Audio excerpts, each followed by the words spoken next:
ভাবছে। দেখো, চৈত্র সংক্রান্তি মানেই পাঁচনের ঘ্রাণ, তেতোর আয়োজন, ছাতু, ভাই ছাতু, গাজন, চড়ক, ঘুড়ি, আরও কত কি। সুদূর ওই নীলিমায় বিদায়ী সূর্য, বিদায়ী বসন্ত, অন্তিম সূর্য ডোবা। শেষ সূর্য ডোবা দেখতে দেখতে ভাবছি একটি বছরের ইতিকথা। শেষ হতে বসেছে একটি বছর, আর কয়েকটি ঘন্টা। শেষ হতে বসেছে একটি বছরের গল্প।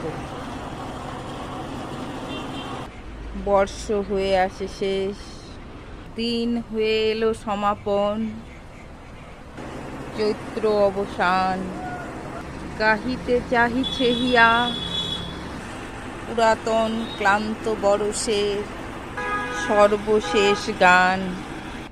মহাকালের অতল গহ্বরে হারিয়ে যাবে এই সময়টুকু। একটি বছর। পুরাণ মতে এদিনের নামকরণ নাকি হয়েছে চিত্রা নক্ষত্রের নামানুসারে।